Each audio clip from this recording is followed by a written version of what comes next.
Welcome back to Sawtooth Tactical and another Sunday Second Amendment news story. Every Sunday I'm going to try to put out a news story rather than my standard range videos and reviews. Just bring you guys something different. They seem to be popular, so I'm going to continue doing it. Before we get started, just want to thank everyone that subscribed to the channel and especially our Patreons. You guys are keeping me running and I really appreciate it.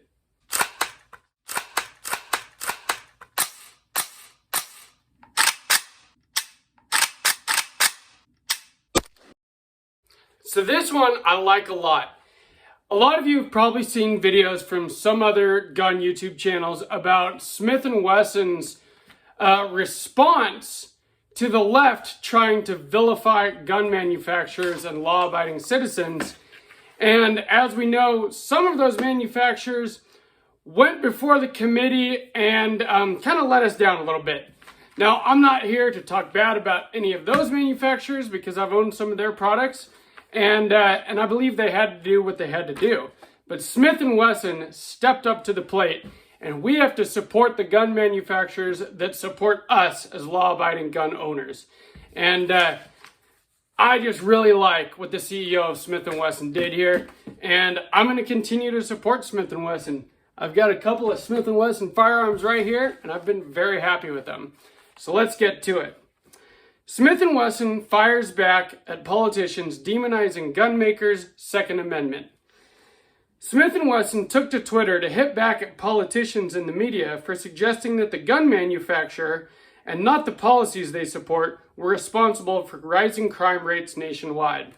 Funny thing about that is, the whole reason that they were going after Smith & Wesson and these other gun manufacturers is rising crime rates nationwide, but also because we've had record years of gun sales, and they're trying to equate those two things together, trying to make it look like the record gun sales has something to do with the rising crime rates, when really, it's the other way around. The rising crime rates are what caused more people to go out and buy more guns to protect themselves. So let's keep going. The company said politicians in the media have vilified and undermined law enforcement, supported prosecutors with policies some label soft on crime, and have generally promoted a culture of lawlessness, yet have the audacity to blame Smith & Wesson and other firearm manufacturers for the crime wave that has predictably resulted from these destructive policies. And like I said, we didn't have more crime because there were more guns. We got more guns because there was more crime.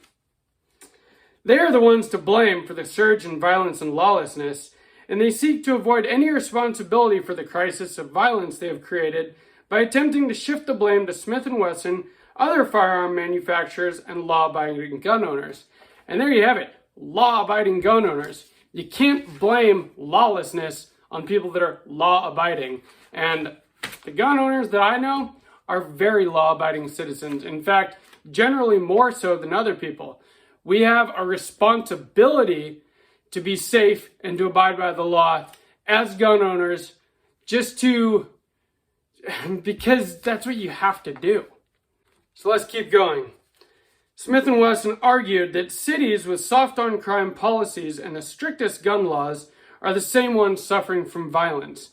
And that should tell you something. Where you have the strictest gun laws, that doesn't affect the criminals. That only prohibits us that follow the law from being able to exercise our Second Amendment rights and protect ourselves. Strict gun laws do nothing to prohibit criminals from doing what criminals are going to do. But rather than confront the failure of their policies, certain politicians have sought more laws restricting the Second Amendment rights of law-abiding citizens while simultaneously continuing to undermine our institutions of law and order, Smith & Wesson said in a statement. And that's exactly right.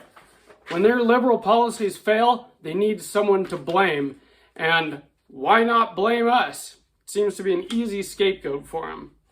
It added, and to suppress the truth, some now seek to prohibit firearm manufacturers and supporters of the Second Amendment from advertising products in a manner designed to remind law-abiding citizens that they have a constitutional right to bear arms in defense of themselves and their families.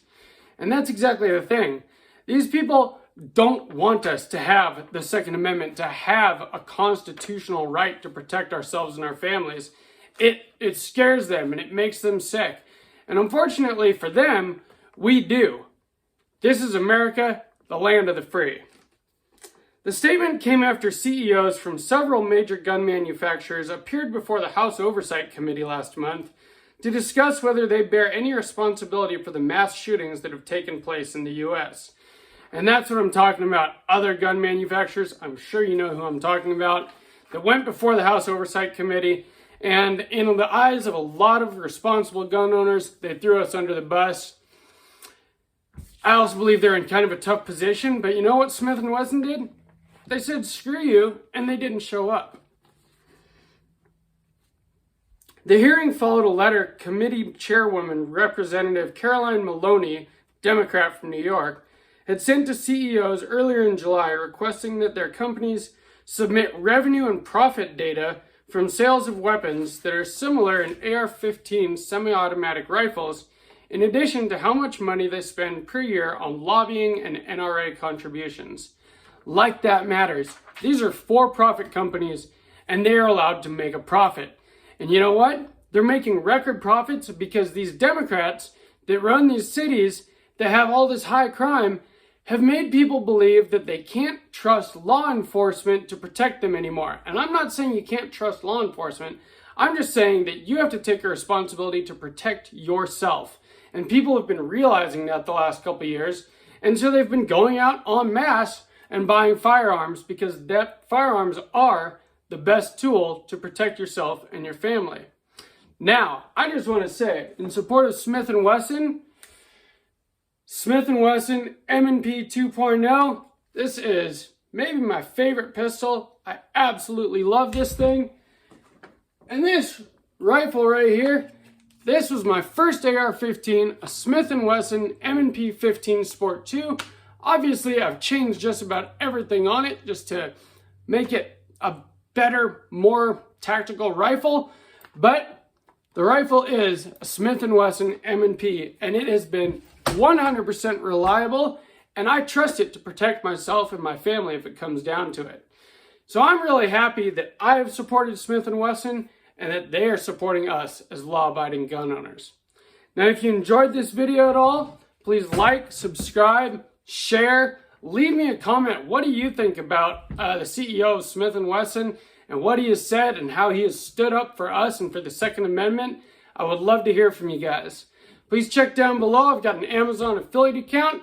I will link to the optic on this rifle and the optic on this pistol. You can buy them both on Amazon. If you click my link first, it gives the channel a little kickback. Doesn't cost you anything extra, and it really helps. I also have a Patreon down below. If you want to support the channel through that, that is the easiest way to support the channel and is greatly appreciated. So from Sawtooth Tactical, stay strapped or get clapped.